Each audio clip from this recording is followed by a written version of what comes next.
दोस्तों कहते हैं कि एक मिट्टी का दिया सारी रात अंधियारे से लड़ता है। एक मिट्टी का दिया सारी रात अंधियारे से लड़ता है। तू तो भगवान का दिया है, तो किस बात से डरता है। दोस्तों इसलिए कहते हैं कि हौसले के तरकस में कोशिश का वो तीर जिंदा रखो। यानी कि हौसले के तरकस में कोशिश का वो तीर जिंदा रखो। हार जाओ सब कुछ, लेकिन फिर से खड़े होने की उम्मीद जिंदा रखो। दोस्तों नमस्कार दोस्तों, आप सभी का स्वागत है डिजिटल स्टडी 94 पर। दोस्तों इस वीडियो के अंदर हम आईसीटी दोस्तों आईसीटी का एक पार्ट है दोस्तों, यानी कि सूचना प्रौद्योगिकी का आधार दोस्तों, यानी कि रीट जो मुख्य परीक्षा होने वाली दोस्तों लेवल 1 और लेवल 2 दोनों की, उसमें एक पोर्शन जोड़ा गया है दोस्तों, यानी कि आईसीटी एक तरीके से कंप्यूटर मान के चलते हैं अपन। ठीक है दोस्तों, तो आईसीटी का ऑप्शन जोड़ा गया है इंफॉर्मेशन एंड कम्युनिकेशन टेक्नोलॉजी। ठीक है, तो इसका दोस्तों पहला 4 टॉपिक डाले गए इसके अंदर। तो सूचना प्रौद्योगिकी का आधार दोस्तों जो पहला टॉपिक है दोस्तों, इनके सारे के सारे प्रश्न दोस्तों हम इस वीडियो के अंदर करने वाले हैं सूचना प्रौद्योगिकी के। ठीक है, लगभग मैं दोस्तों इस वीडियो के अंदर आपको 50 क्वेश्चन करवाऊंगा। आपके कितने इसके अंदर सही है दोस्तों, जरूर कमेंट करके जरूर बताना दोस्तों। चलिए बिना टाइम वेस्टेज करते हुए स्टार्ट करते हैं। सबसे पहला क्वेश्चन आपके सामने है, कौन सा सॉफ्टवेयर तकनीकी की विशेषता नहीं है। तो सॉफ्टवेयर तकनीकी की बात करते हैं दोस्तों, तो सॉफ्टवेयर तकनीकी को बोलते हैं यानी कि मृदु उपागम। तो दोस्तों यह कोमल तकनीकी उपागम है, तो बिल्कुल सही बात है। इसे अनुदेशन तकनीकी भी कहते हैं, तो ये बिल्कुल सही बात है। इसे शैक्षिक तकनीकी प्रथम भी कहते हैं दोस्तों, तो ये गलत है, यानी कि शैक्षिक तकनीकी प्रथम ये नहीं है। यानी कि शैक्षिक तकनीकी प्रथम को दोस्तों कठोर उपागम कहते हैं, कठोर उपागम कहते हैं। तो ये इसका option number C right answer चला जाएगा, और इसका मुख्य आधार मनोवैज्ञानिक है। ठीक है, मनोविज्ञान है, तो ऑप्शन नंबर सी इसका करेक्ट आंसर चला जाएगा, क्योंकि शैक्षिक तकनीकी है दोस्तों वो है हार्डवेयर दोस्तों। ठीक है, हार्डवेयर टेक्नोलॉजी शैक्षिक तकनीकी कठोर उपागम है। ठीक है, नेक्स्ट प्रश्न आपके सामने दोस्तों, क्वेश्चन नंबर सेकंड आपके सामने है क्वेश्चन, सॉफ्टवेयर तकनीकी के प्रतिपादक कौन है। तो दोस्तों सॉफ्टवेयर तकनीकी जो प्रतिपादक है वो कौन है, यानी कि इसके अंदर से जाएगा ऑप्शन, यानी कि बी एफ स्किनर। दोस्तों सॉफ्टवेयर तकनीक के जो प्रतिपादक कौन है वो है बी एफ स्किनर है दोस्तों। ठीक है, नेक्स्ट बात करते हैं दोस्तों, यानी सॉफ्टवेयर तकनीकी कौन सी है, यानी कि शिक्षा जो तकनीकी है दोस्तों कौन सी, सॉफ्टवेयर द्वितीय, यानी कि शिक्षा तकनीकी द्वितीय दोस्तों उसके अंदर आती है कौन सी, यानी कि सॉफ्टवेयर तकनीकी। ठीक है, वो मृदुल वाली, तो इसके जो प्रतिपादक कौन है बी एफ स्किनर दोस्तों। ठीक है, नेक्स्ट प्रश्न आपके सामने क्वेश्चन नंबर 3। क्वेश्चन नंबर 3 आपके ना आईसीटी को परिभाषित किया गया है। तो आईसीटी को परिभाषा बतानी है दोस्तों अपन को, यानी कि ICT information and communication technology दोस्तों आईसीटी है, उसकी परिभाषा बतानी है, इसका मतलब क्या है। तो दोस्तों इसका जो राइट आंसर जाएगा, यानी कि विभिन्न तकनीकी उपकरण तथा संसाधन के रूप में जिससे सूचनाओं का संप्रेषण, सृजन, प्रसार और संग्रहण तथा प्रबंधन किया जा सके, ये क्या है, आईसीटी कहलाती है। तो आईसीटी की परिभाषा ऑप्शन नंबर बी इसका करेक्ट आंसर चला जाएगा। दोस्तों यकीन मान लीजिए कि जो आधार है दोस्तों, यानी कि जो शिक्षा जो यह आईसीटी का जो आधार है दोस्तों, मैं 50 क्वेश्चन करवाऊंगा, इसी में से प्रश्न पूछे जाएंगे दोस्तों, क्योंकि ये सारे के सारे प्रश्न दोस्तों वो एनसीईआरटी के बेस पर सारे के सारे क्वेश्चन है। ठीक है, नेक्स्ट प्रश्न आपके सामने क्वेश्चन नंबर 4, निम्नलिखित में से कौन सी अधिगम परिस्थिति आवासीय अधिगम वातावरण का रूप नहीं है। आवासीय का मतलब वर्चुअल लर्निंग इन्वायरमेंट दोस्तों, वर्चुअल लर्निंग इन्वायरमेंट का रूप कौन सा नहीं है ये बताना है। तो दोस्तों वर्चुअल यानी ई अधिगम बिल्कुल सही है, ये तो होता है। विचारात्मक, विवेकात्मक, विवेचनात्मक अधिगम, तो ये बिल्कुल सही है। ऑनलाइन अधिगम, लेकिन दोस्तों जो मिश्रित अधिगम होता है दोस्तों, ये इसका करेक्ट आंसर चला जाएगा, यानी कि आवासीय अधिगम वातावरण, ये मिश्रित अधिगम नहीं आता इसके अंदर। ठीक है, नेक्स्ट है दोस्तों आपके सामने, मूक का पूरा नाम निम्नलिखित में से क्या है।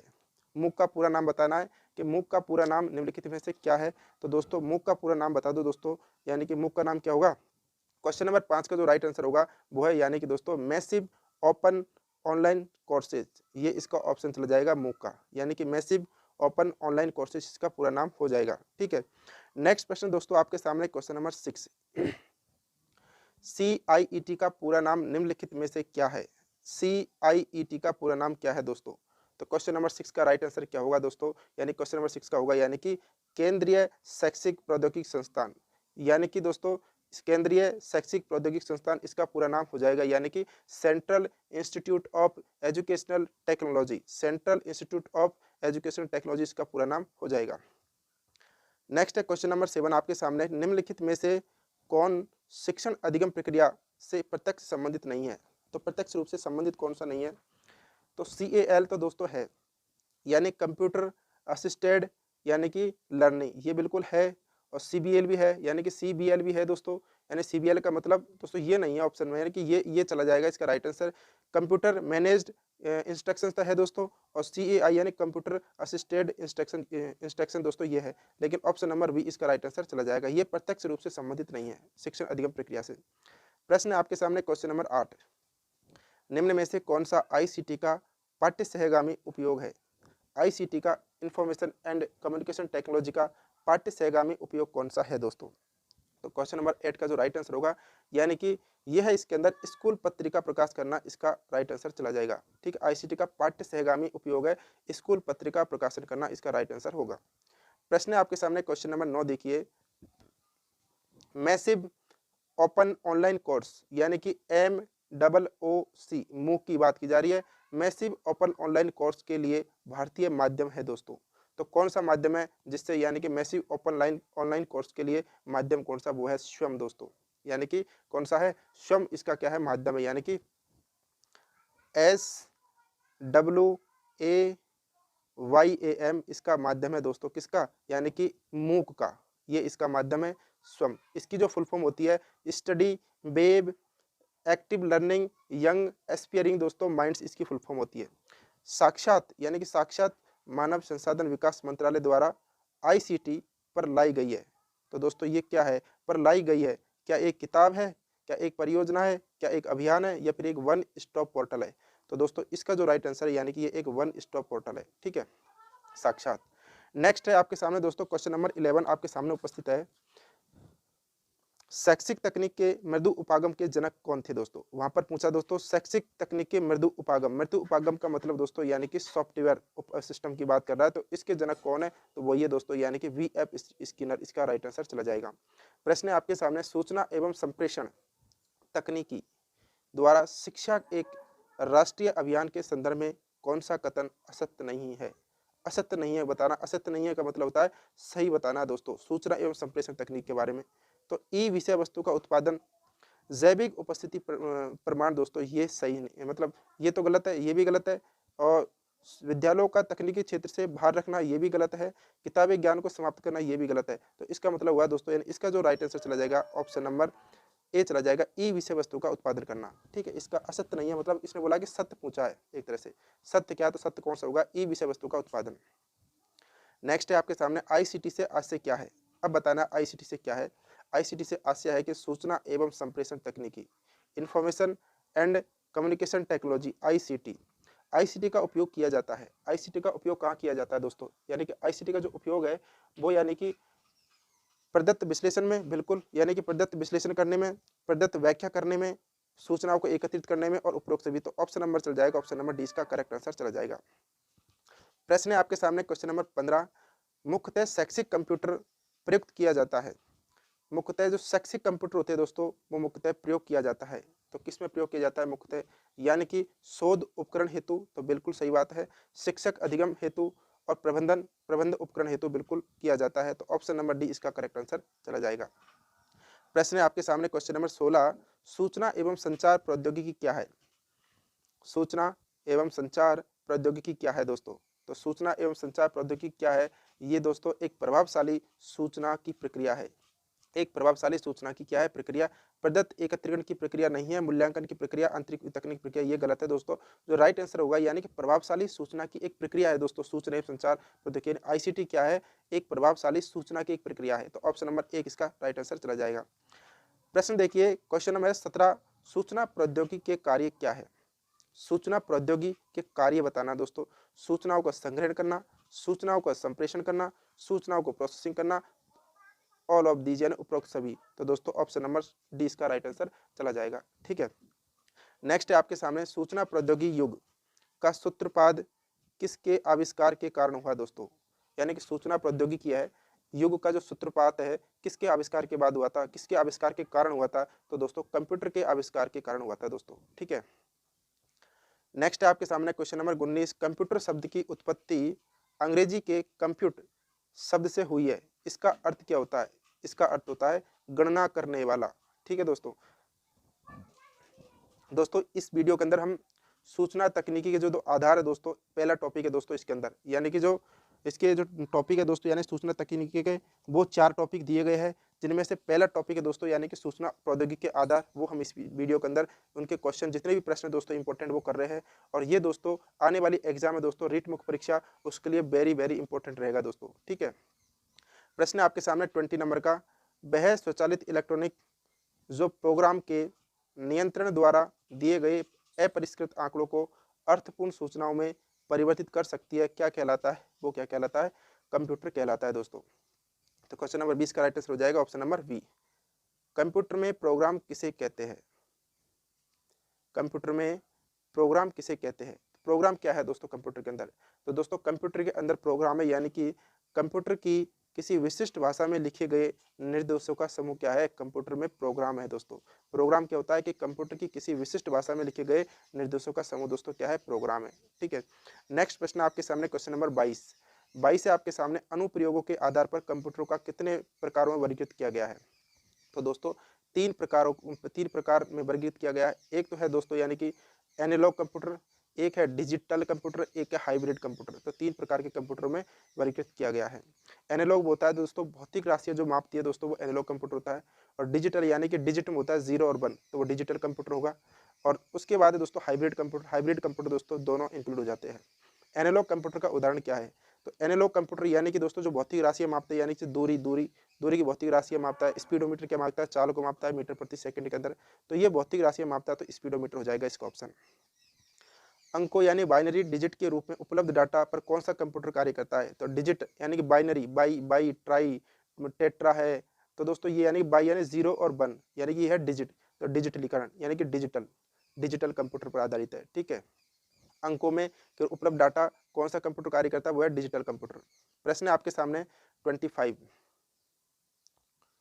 एनालॉग तथा डिजिटल दोनों कंप्यूटरों के गुणों का समावेश करने वाला कंप्यूटर कौन सा है? तो आप सभी को पता है वो है हाइब्रिड कंप्यूटर। संप्रेषण प्रक्रिया के आवश्यक तत्व क्या है?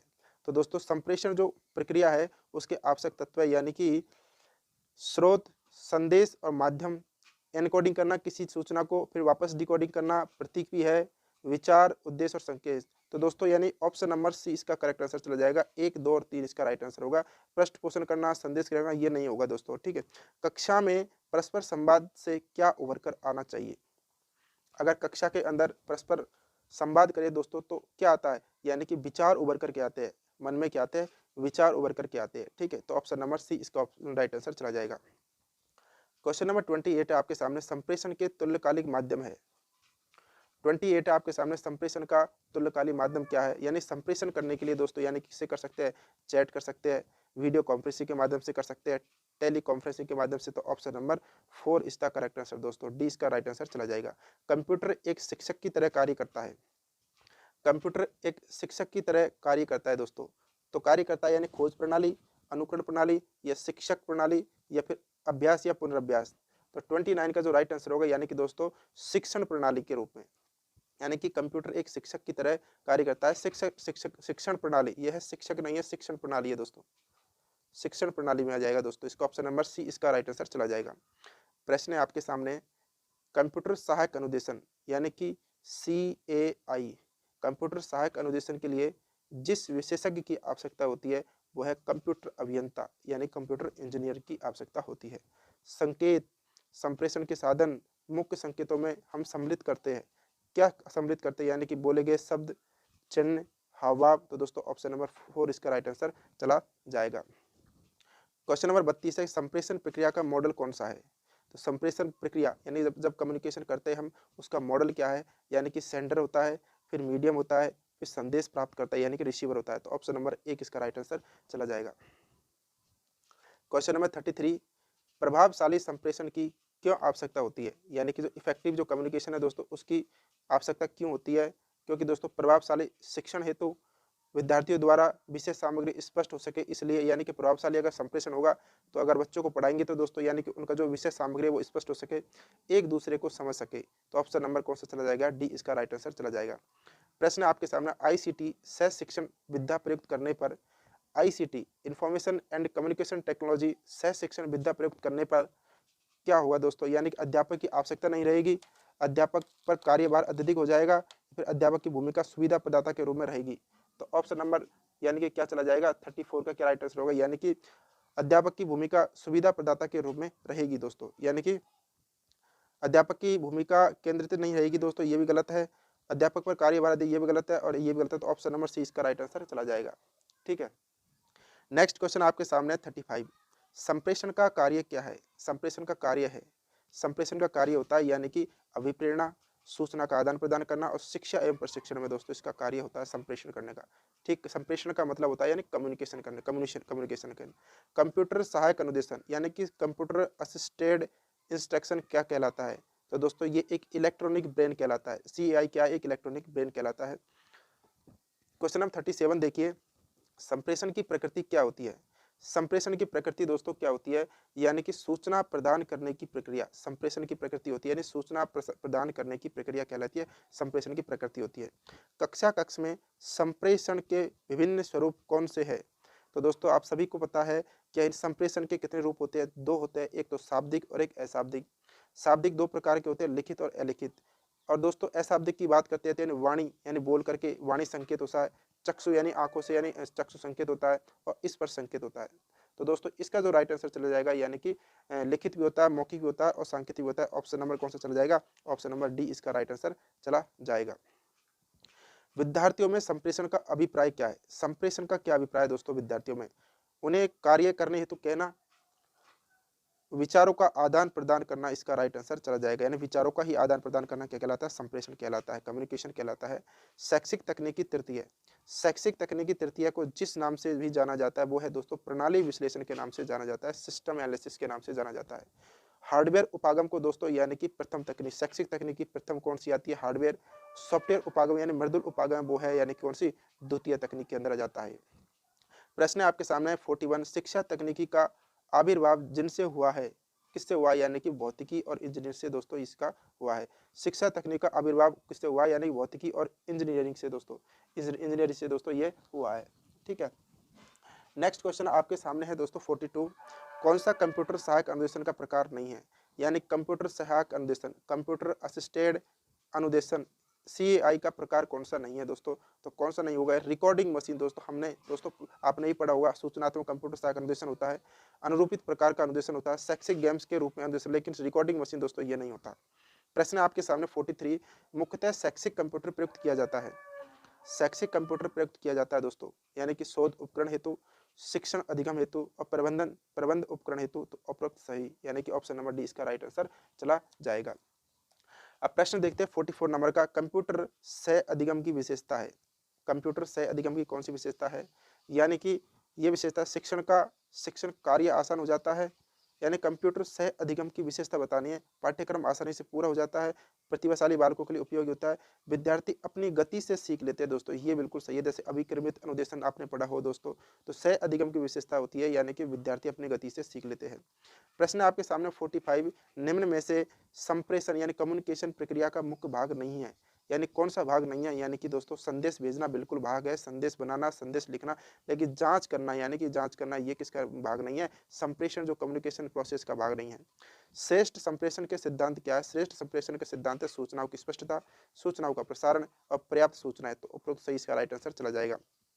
प्रश्न है आपके सामने, सूचना एवं संप्रेषण यानी कि information and communication technology ICT में सम्मिलित है, तो क्या सम्मिलित है? इंटरनेट, ईमेल, शैक्षिक दूरदर्शन। तो ऑप्शन नंबर डी इसका राइट आंसर चला जाएगा, ऑप्शन नंबर डी 47 का राइट आंसर चला जाएगा। प्रश्न 48 नंबर का देखिए दोस्तों आपके सामने कि विद्युत मस्तिष्क के रूप में सर्वाधिक लोकप्रिय एवं ज्ञान को अद्यतन बनाने वाली सहायक सामग्री कौन सी है? तो वो कौन सी है? यानी कंप्यूटर, कंप्यूटर दोस्तों ये है। नेक्स्ट प्रश्न आपके सामने, कंप्यूटर शिक्षक का स्थान ग्रहण कर, कंप्यूटर शिक्षक का स्थान ग्रहण कर शिक्षण प्रदान करने हेतु जो जटिल कार्य करता है वह क्या है दोस्तों? व्यवहार परिवर्तन करता है, शिक्षण के लिए निर्णय लेता है, शिक्षण प्रक्रिया को विभाजित करता है। तो ऑप्शन नंबर दोस्तों कौन सा चल जाएगा? डी इसका राइट आंसर चला जाएगा। प्रश्न आपके सामने 50 दोस्तों, सूचना एवं संप्रेषण तकनीकी के शिक्षा के क्षेत्र में कौन से मुख्य लक्ष्य है? तो लक्ष्य बताना है कि शिक्षा एवं अनुसंधान जनित विषय सामग्री का अधिक संचार करना। तो बिल्कुल सही बात है। वर्तमान पीढ़ी को साइबर शिक्षा एज में भली भांति प्रतिस्थापित करना, डिजिटल पुस्तकालय स्थापित करना। बिल्कुल सही बात है, ऑप्शन नंबर डी इसका राइट आंसर चला जाएगा। प्रश्न है आपके सामने दोस्तों 51। यानी कि दोस्तों इस वीडियो के अंदर दोस्तों हमने जो सूचना प्रौद्योगिकी आधार जो पहला टॉपिक है सूचना तकनीकी के अंदर, उसका यानी कि सूचना प्रौद्योगिकी आधार के दोस्तों 55 प्रश्न किए। और दोस्तों ये जो प्रश्न है दोस्तों एनसीईआरटी बेस्ड प्रश्न है दोस्तों, इनमें से प्रश्न दोस्तों 99 के 100% चांस रहेगा कि दोस्तों जो इसके अंदर से प्रश्न पूछा जाए। ठीक है, तो 51 का क्या है दोस्तों, शिक्षा में सूचना संप्रेषण तकनीक की आवश्यकता क्यों है। तो दोस्तों क्या है दोस्तों, यानी सूचना संप्रेषण तकनीक की आवश्यकता क्यों है, तो यानी शिक्षा की मांग की पूर्ति करना, तो बिल्कुल सही बात है। विद्यार्थियों की आवश्यकता अनुसार विषय वस्तु प्रस्तुत करने हेतु, बिल्कुल सही बात है। अध्ययन अध्यापन को अधिक सरल बनाने के लिए, तो ऑप्शन नंबर डी इसका राइट आंसर चला जाएगा। अब है दोस्तों आपके सामने 52 कंप्यूटर कार्यक्रम के मुख्य चरण कौन से हैं।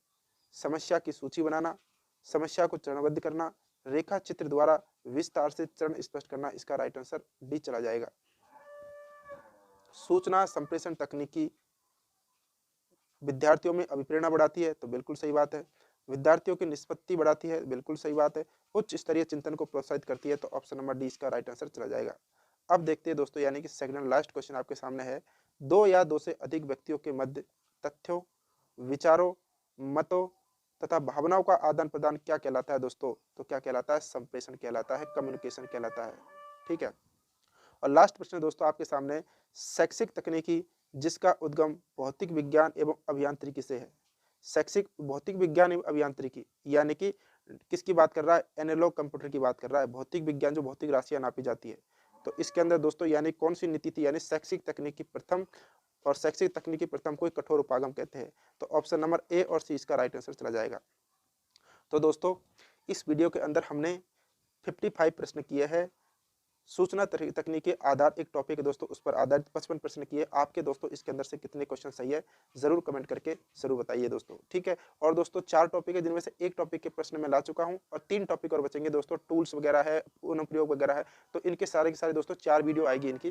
तो कंप्लीट दोस्तों इस वीडियो के अंदर दोस्तों, इन वीडियो के अंदर मैं आपको आईसीटी के जितने भी प्रश्न दोस्तों मुख्य और जो एग्जाम्स के लिए अति महत्वपूर्ण दोस्तों, ये सारे के सारे प्रश्न दोस्तों इसके अंदर मैं आपको करवा दूंगा।